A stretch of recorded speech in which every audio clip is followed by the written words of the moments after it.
Hello, good morning everyone. So welcome to our YouTube channel, The Rise of Hope. Today we are going to start a new series that is biology. And in this video, I will be teaching you about the cell cycle and the cell division, which is a chapter number 10 in the class 11 biology. I have chosen this topic because it is very much interesting. Why? Because since our childhood, we always focus on the point कि हम बड़े कैसे होते हैं, right? हम हमेशा सोचते हैं हमारी हाइट कैसे बढ़ती है, चोट लग जाती है, after some time what happens, जो भी इंजरी हुई है स्किन में, जो भी टीयर हुआ है, वेयर एंड टीयर जो भी हुआ है, वो थोड़ी ही दिन में क्या हो जाता है, हील हो जाता है. ठीक है. सो ये सारी चीज़ें कैसे होती है, we always think about them. अब जब छोटे होते हैं हमारा फेस अलग होता है, बड़े हुए तब हमारे बॉडी के अंदर काफ़ी चेंजेस आते हैं, और एज वी ग्रो ओल्ड हमारी स्किन अलग अलग टाइप की होती रहती है.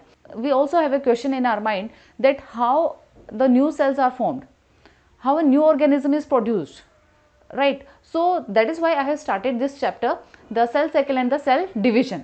Now firstly we should know the important terms. What are the features of the cell? The important features of the cell are growth and reproduction. Clear? So what are the important features? These are the growth and reproduction. Clear? Now the cell, it grows in size. A cell, suppose this is a cell, it grows in size, and ultimately this cell divides to form the two daughter cells, right? How? It divides to form the two daughter cells. Now how the process is going to take place? ये जो cell अभी size इसका छोटा था, ये बड़ा हो गया. Cell grows in size. Ultimately the cell, it divides to form the two daughter cells. Why the whole process is going to take place, and which what is the term actually given to such kind of the divisions? So we'll be studying in the detail. Firstly let us discuss about the definition of the cell cycle. What is the cell cycle?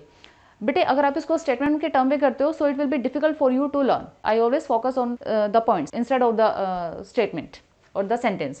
So what is the cell cycle? It is a sequence of events. It is a sequence of events, comma, done, in which a cell,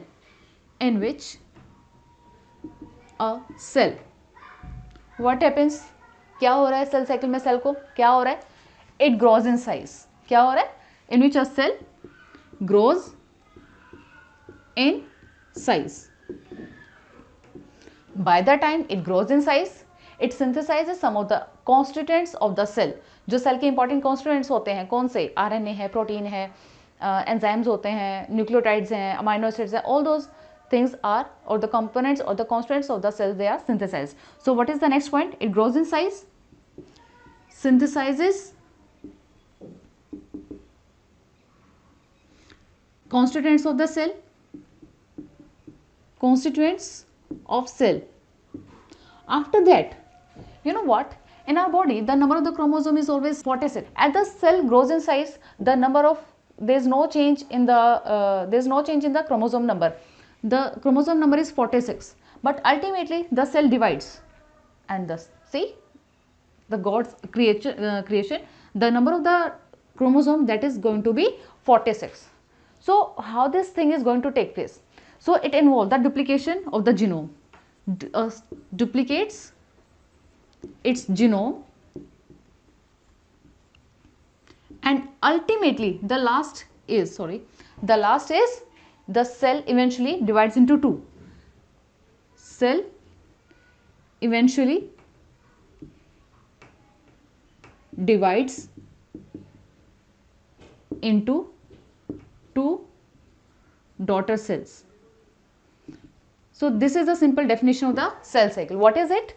Remember, let's recall the definition with me. It is a sequence of the events. It is a sequence of event. हर एक चीज़ जो भी हो रही है एक sequence में हो रहा है. एक event है, एक घटना है, एक process है, phenomena है.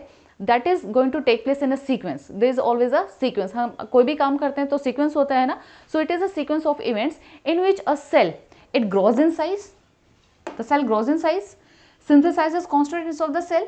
RNA, प्रोटीन है, एंडोप्लाज्मिक रेटिकुलम है, माइटोकॉन्ड्रिया है, क्लोरोप्लास्ट है, जो भी सेल के इंपॉर्टेंट कॉन्स्टिट्यूएंट्स होते हैं, those are synthesised and the duplicates its genome. अपने जीनोम को क्या करता है? डुप्लीकेट कर लेता है, and ultimately eventually the cell, it divides into the two daughter cells. So it is the cell cycle, right? Now firstly we should know that cell growth is a continuous process. Cell growth कैसी है? एक continuous process है. You should remember cell growth, cell की जो growth हो रही है it is a continuous process. But cell की ग्रोथ हो रही है, इधर हमने कहा सेल की ग्रोथ हो रही है, it is a continuous process. जब तक ये सेल साइकिल चलता जा रहा है तो सेल की जो ग्रोथ है वो कॉन्टिन्यूस प्रोसेस है. बट जो जीनोम का डुप्लीकेशन है that take place at a particular event और at a particular stage. We will be studying about that also.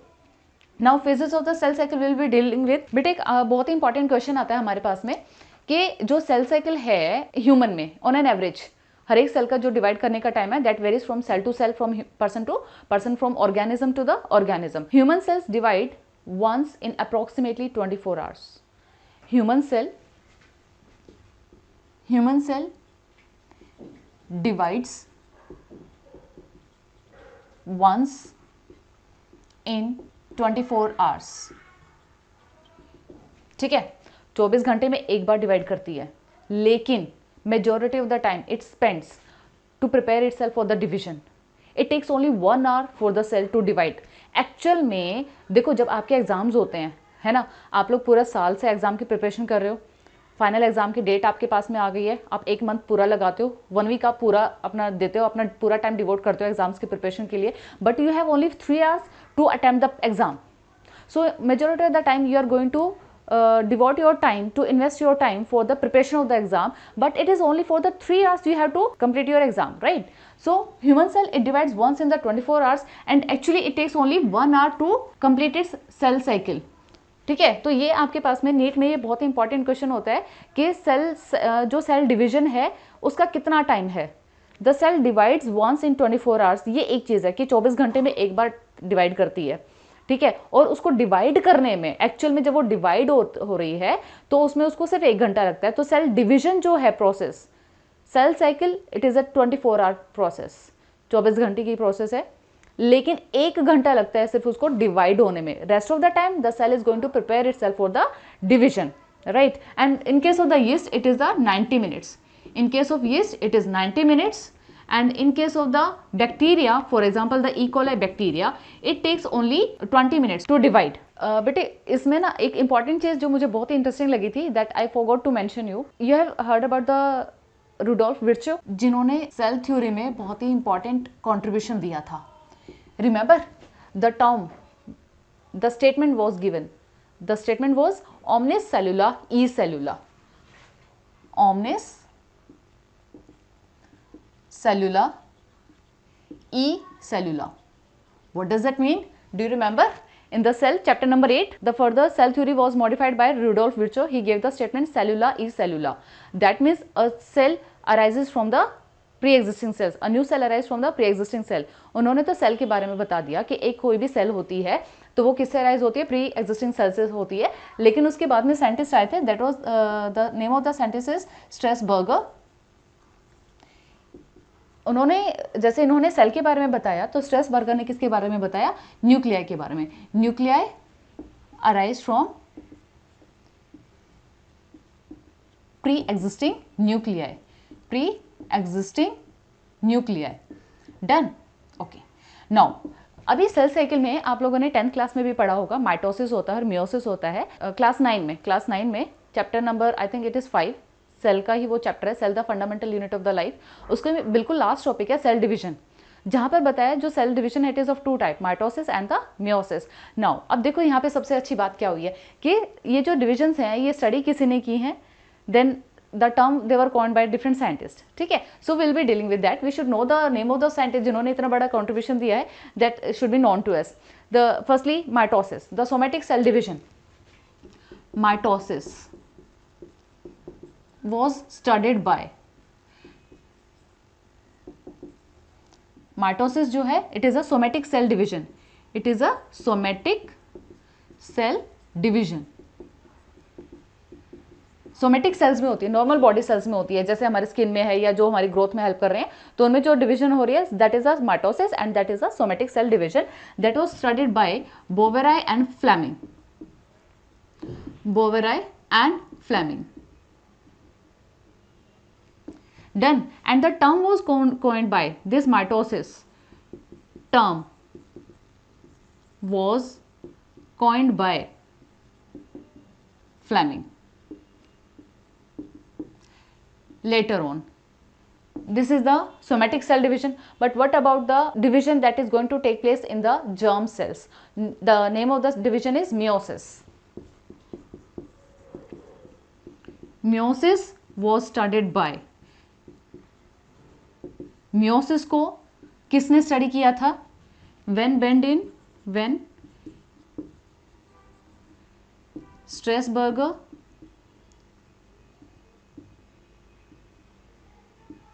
one is Winnie Water, and one more scientist name was Sutton. ठीक है, इन्होंने study किया था. And the term was coined by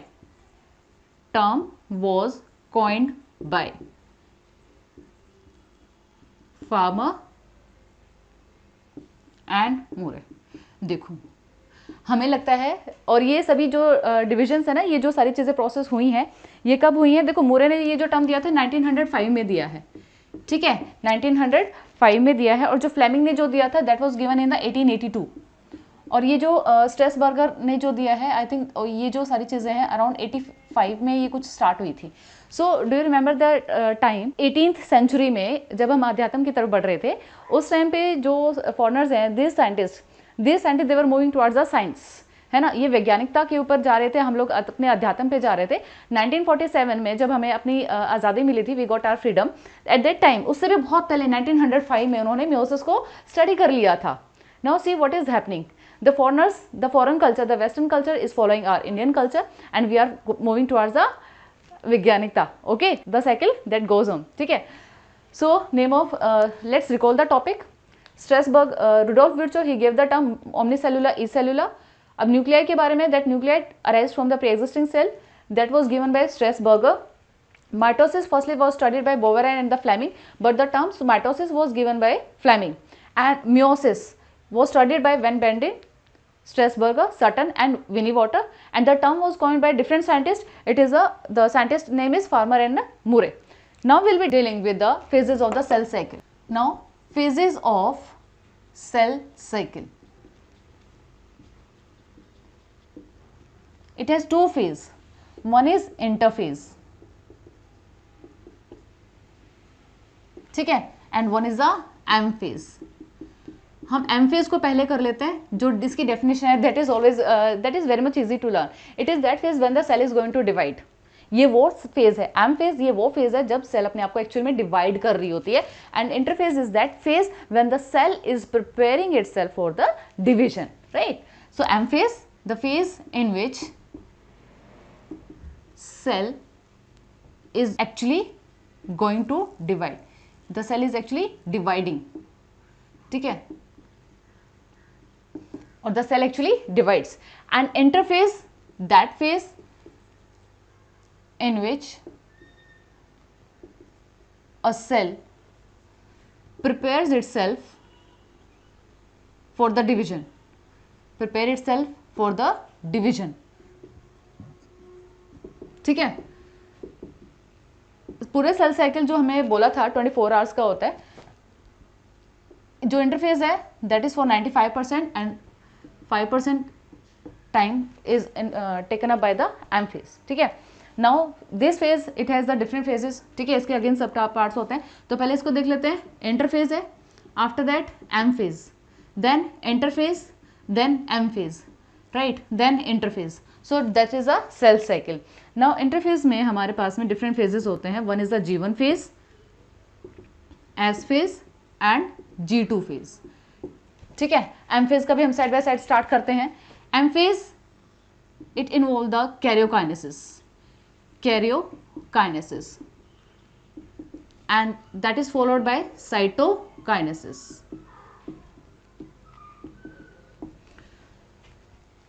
अब जो karyokinesis है that is the division of the nucleus. Karyokinesis, it is the division of the nucleus, and cytokinesis, cyto means the cell or the cytoplasm. So cytokinesis is the division of the cytoplasm. Now karyokinesis, it has further 4 stages. बेटे आपकी book में ना mention किया हुआ है that mitosis के prophase, metaphase, anaphase, telophase होते हैं. Actually the karyokinesis is divided into the 4 phases. One is a prophase, metaphase, anaphase and then telophase. ठीक है, तो सेल साइकिल में जो हमें अभी दिखाया था कि बस वो छोटा सा पार्ट होता है, अब देख लो इसमें अलग अलग फेजेस आ गए हैं। Firstly the G1 phase, S phase, G2 phase, then prophase, metaphase, anaphase, telophase, cytokinesis, and after that the newly formed cell they will enter into the G1 phase. So this is the cell cycle. It is not that complicated, but we will focus on the main points of the different phases. ठीक है, so G1 phase में क्या होता है? G1 phase, G that grows, that is meant for the, that is the gap phase or the growth 1 phase. जब क्या हो रही है, सेल की ग्रोथ हो रही है। And remember I have told you earlier that cell growth is a continuous process. Cell growth is a continuous process and all the processes means the growth and the DNA replication they are under genetic mechanism, genetic control के अंदर ये considered होते हैं. ठीक है, G1 phase में अब क्या important features हैं, we'll be dealing with those. G1 phase, gap 1 or the growth 1 phase, cell continue to grow, cell continue to grow. ठीक है, remember there is no DNA replication. हमने किया था सेल साइकिल में डुप्लीकेटेड जीनोम का duplication होता है, लेकिन वो एक पर्टिकुलर फेज पे होता है. Cell continues to grow, RNA and proteins are synthesised, RNA proteins are synthesised. कौन से प्रोटीन्स बनते हैं बेटे? नॉन हिस्टोन प्रोटीन्स बनते हैं, नॉन हिस्टोन प्रोटीन्स, रिमेंबर. ठीक है, non histone protein. S phase में क्या हो रहा था, डीएनए का रेप्लिकेशन हो जाता है ना, डीएनए रेप्लिकेट करती है. तो जब यहाँ पे आरएनए और प्रोटीन, ये जो भी आरएनए प्रोटीन बन रहे हैं, those are required for the DNA replication. RNA proteins are synthesised required for DNA replication. ठीक है, तो यहां पर वो फेज हो जाता है. लेकिन अब आपके पास में इंपॉर्टेंट चीज क्या आ जाती है बेटे, कि कोई भी जब जीवन फेज होती है तो, और हाँ सबसे इंपॉर्टेंट चीज ये भी है कि cell organelles they also increase in their number. Most of the cell organelles they also duplicate, लेकिन जो माइटोकॉन्ड्रिया और जो क्लोरोप्लास्ट का इंक्रीज होता है वो G2 फेज में होता है. ठीक है, सो जीवन फेज में हमारे पास में सेल जो है, अगर कोई भी सेल जीवन फेज में होते हैं तो उसके पास में 3 फेज होते हैं, उसके पास में 3 ऑप्शन होते हैं. कौन कौन से? Will see here. जीवन फेज से अगर कोई भी सेल है तो वो जीवन से कहाँ एंटर कर सकती है? एस फेज में एंटर कर सकती है. जीवन से वो कहाँ जा सकती है? It can enter into the S phase and cell cycle में वो एंटर करेगी. ठीक है, the cell it will enter into the G naught phase. G naught phase को हम G2 के बाद में डिस्कस करेंगे. और the cell will get arrest in the G1 phase, arrest in G1 phase. तो यहां पर उसके पास में ये वाले फेट होते हैं. एस फेज में अगर एंटर कर गया तो सेल साइकिल होना ही होना है. The cell will divide 100%. But G naught phase क्या है उसको हम बाद में स्टडी करेंगे. और G1 फेज में क्या होता है, the cell that gets arrested in the G1 phase, यानी कि वो जीवन में है ना, तो वो जीवन में ही रह जाता है. सेल उसका ग्रो नहीं करता है, वो मेटाबॉलिकली एक्टिव रहती है, अपने फंक्शंस को परफॉर्म करती है, बट वो डिवाइड नहीं करेगी unless and until it is required to do so. जब तक उसको बोला नहीं जाएगा that cell will not divide. ठीक है, जी नोट को हम बाद में स्टडी करेंगे.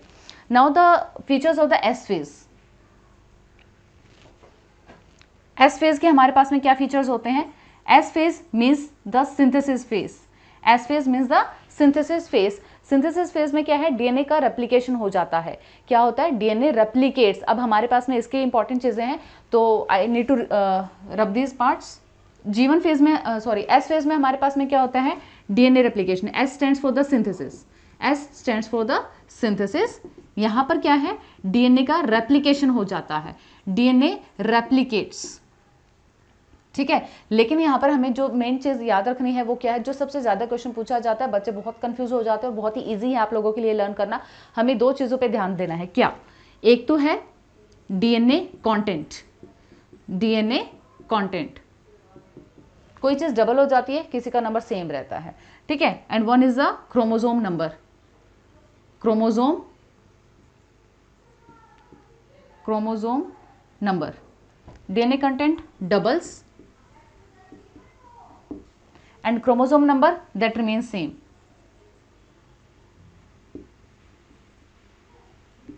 ठीक है, ये कैसे होता है हमारे पास में, वो उसको देख लेते हैं. कि हमारे पास में इस तरीके से है, जो डीएनए है वो कोल्ड फॉर्म में ऐसे होता है, ठीक है। जब ये रेप्लिकेट हो जाता है तो क्या होगा, पहले ये कुछ इस तरीके से बन जाएगा। हम लोग क्रोमोसोम को कैसे स्टडी करते आए हैं, क्रोमोसोम कैसे ही बताते हैं ना, it is a thick rod shape structure. तो पहले कितना था, दिस इज, एक्चुअली मैं आपको एक और तरीके से बताती हूँ। उसमें आप लोगों को पता है सूट स्टिच करते हैं, जो धागा आता है ना, हम जो मार्केट से परचेज करते हैं वो वेल एक रील के फॉर्म में होता है। बच्चे क्या करते हैं, उसको ओपन करके ऐसे ही गुच्छा सा बना के, नेटवर्क बना के उसको छोड़ देते हैं, ठीक है। तो ये जो है, बच्चे ने क्या किया, वो जो धागे की रील आई है सूट को स्टिच करने के लिए, उसको सारा ओपन करके उसको उलझा करके छोड़ दिया। ये क्या है हमारे पास में, this is the chromatin, this is the chromatin material, thread like structure. जब सेल डिवाइड नहीं कर रही होती है, when the cell is going to divide, what will happen, this structure will coil, ठीक है, the coiling will take place. तो ममा क्या करती है, उसको सुलझाना, उसकी एंटेंगलिंग स्टार्ट कर देती है, उसको सुलझाना स्टार्ट कर देती है, उसको रैप करना स्टार्ट कर देती है, उसको अरेंज करना स्टार्ट कर देती है। Then by the time what happens, तो उसकी शेप कुछ इस तरीके से बन जाती है। This is the chromosome, this is the one chromosome, but by the time what happens, the DNA content it doubles. DNA का कंटेंट पहले कितना था, इतना था, अब वो क्या हो जाता है, डबल हो जाता है, ठीक है। नाउ दिस लाइक दिस, अब ये भी क्या है हमारे पास में, एक क्रोमोसोम है, ठीक है। तो इसमें क्या हुआ, डीएनए का कंटेंट तो डबल हो गया है ना, यहां पर भी हुआ, यहां पर भी हुआ, DNA content doubles but the number of the chromosome that remains same. So this is the main important thing you should remember. और डीएनए कंटेंट जो होता है उसको हम किस नंबरिंग से डिनोट करते हैं, 2C से। अगर डबल हो गया है so it will B 4C, कब, एस फेज में। और क्रोमोसोम नंबर कितना है, डिप्लॉयड अगर हमारी सेल है so it will be diploid, और अगर कोई सेल हमारी हैप्लॉयड है, the cell will be haploid after the S phase. तो आपको क्या पता होना चाहिए है, आपको पता होना चाहिए कि जो जीवन फेज है, जीवन फेज में जो डीएनए कंटेंट है वो कितना है, 2C है, क्रोमोसोम नंबर कितना है, डिप्लॉयड है तो डिप्लॉयड है। बट एस फेज में और एस फेज के बाद G2 फेज में क्या होगा, the 2C it will be doubled into the 4C and the diploid content, the cell will be diploid in nature. Next we'll be dealing with the G2 phase. अब G2 phase क्या होता है, growth 2। अब भी cell क्या हो रही है, cell continues to grow, cell continues to grow. Again RNA and protein they are synthesized, RNA protein they are synthesized, but for the mitosis they are synthesized for mitosis, or you can say for the division. अभी हम देखेंगे कि जब mitosis हो रही है तो कुछ स्पिंडल फाइबर्स बनते हैं, स्पिंडल फाइबर्स जो है वो ट्यूबुलिन प्रोटीन के बने होते हैं, ठीक है। तो यहाँ पर जीवन में हमने क्या पढ़ा था, जीवन में जो आरएनए और प्रोटीन बन रहे हैं वो डीएनए रेप्लिकेशन के पर्पज से बन रहे हैं। हमने वो प्रोटीन बनाने जो कि डीएनए रेप्लिकेशन में इन्वॉल्व हैं। G2 में वो वाले प्रोटीन्स बनेंगे जैसे ट्यूबुलिन प्रोटीन बनेंगे जो कि स्पिंडल फाइबर को बनाएंगे और जिनकी इन्वॉल्वमेंट किस में होती है, कैरियोकाइनेसिस में होती है या फिर माइटोसिस में होती है, ठीक है। And the organelles, the mitochondria and chloroplast they are also doubled, इनका नंबर भी क्या हो जाता है, इंक्रीज हो जाता है। So this is all about the interphase. In the next video we'll be dealing with the M phase in which we will study about the karyokinesis and the cytokinesis. If you like the video then subscribe it, stay connected. Thank you very much. Bye bye.